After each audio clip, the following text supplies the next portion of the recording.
I thank God for the 25 years that she were here with me, but I hate to see my child leave here like that. Hey there, juicers! Welcome back to the Juice World. Unearthed from the depths of secrecy, a chilling revelation has shaken the world. In a stunning turn of events, previously unseen footage of the heinous attackers responsible for the tragic murder of Shanquella has emerged, sending shockwaves through communities far and wide. As the video unveils a harrowing scene of violence and retribution, questions arise about justice, accountability, and the intricate web of events surrounding Shanquella's untimely demise. Join us as we delve into the haunting details of this leaked footage, shedding light on a case that has left a family shattered and a nation demanding answers. Brace yourself for a journey into a world where darkness clashes with courage and the pursuit of truth takes center stage. This is the story of Shanquella's killers and the relentless pursuit of justice. So pour yourself a cup of tea and let's get into it. Startling footage has emerged, revealing a shocking incident involving the Cabo Six, the individuals linked to the tragic treatment and murder of Shanquella Robinson. Caught in broad daylight in Greensboro, North Carolina's Electric Tequila, the suspects faced a form of retribution, though perhaps not to the extent they deserved. Consequences were inevitable for Elise Hyatt, Winter Donovan, and Dejanay Jackson as their actions garnered widespread acknowledgement. This unsettling video marks only the beginning of their accountability, as the North Carolina community dedicated significant time and effort to produce and scrutinize it. Multiple viewings revealed the distressing sight of at least two of the notorious Cabo Six enduring severe beatings. A significant number of eyewitnesses have bravely come forward, positively identifying Hyatt, Donovan, and Jackson as the unfortunate targets of the unfolding events. Among the visuals that captured attention was a photograph featuring Dejanay Jackson, still clad in a blue blouse and tattered blue jean shorts, or what some might describe as a fashion disaster. It's worth noting that Joya Alyssa, a mutual acquaintance of Dejanay, Winter, and Elise, initially caused confusion as she was mistaken for Winter Donovan by several sources. This specific image was taken on Wednesday following her graduation ceremony. While Winter's presence was reported by eyewitnesses, her identification in the video remains uncertain. Nevertheless, we can reasonably assume that both Elise Hyatt and Dejanay Jackson were present, enduring an evening far from pleasant. According to a witness, the incident erupted after a woman, later revealed to be Dejanay Jackson, inquired if she was being recorded.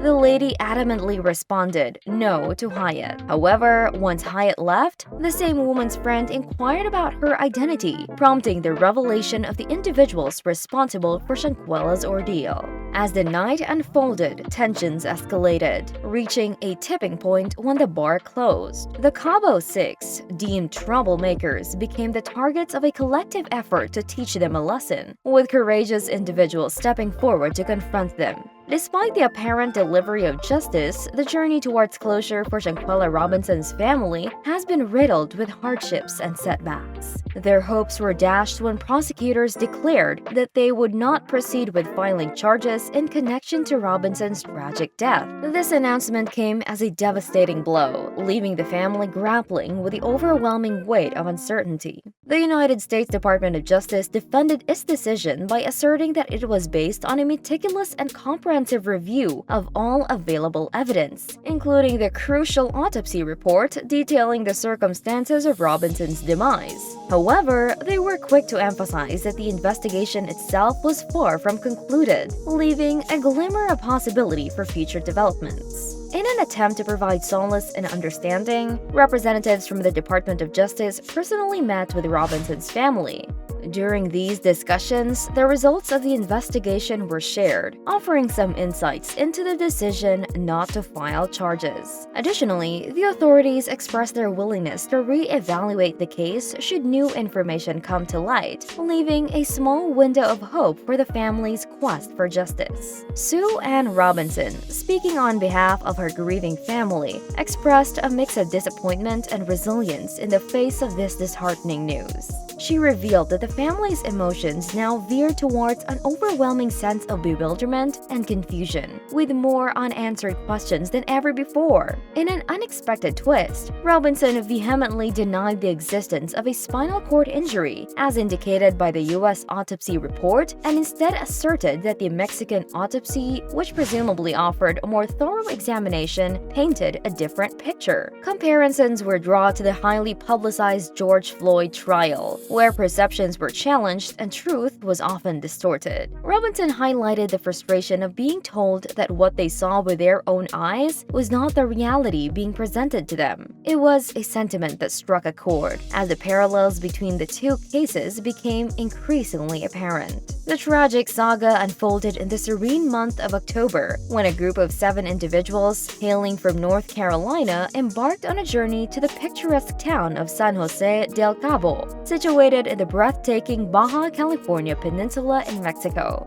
Among them was 25-year-old Shanquella Robinson, a vibrant soul from Charlotte, North Carolina. However, what was meant to be a memorable vacation quickly turned into an unspeakable nightmare. Just a day after their arrival, the unimaginable transpired. Shanquella Robinson was discovered lifeless in the very apartment they had rented for their stay. In the wake of this devastating discovery, Robinson's friends relayed the distressing news to her mother, asserting that her passing was a result of alcoholic intoxication. However, the official death certificate painted a harrowing picture, attributing Robinson's demise to a severe spinal cord and neck injury. As news of this tragedy spread, a groundswell of voices clamored for a thorough investigation. The emergence of a video depicting one of Robinson's companions mistreating her only intensified the demand for answers.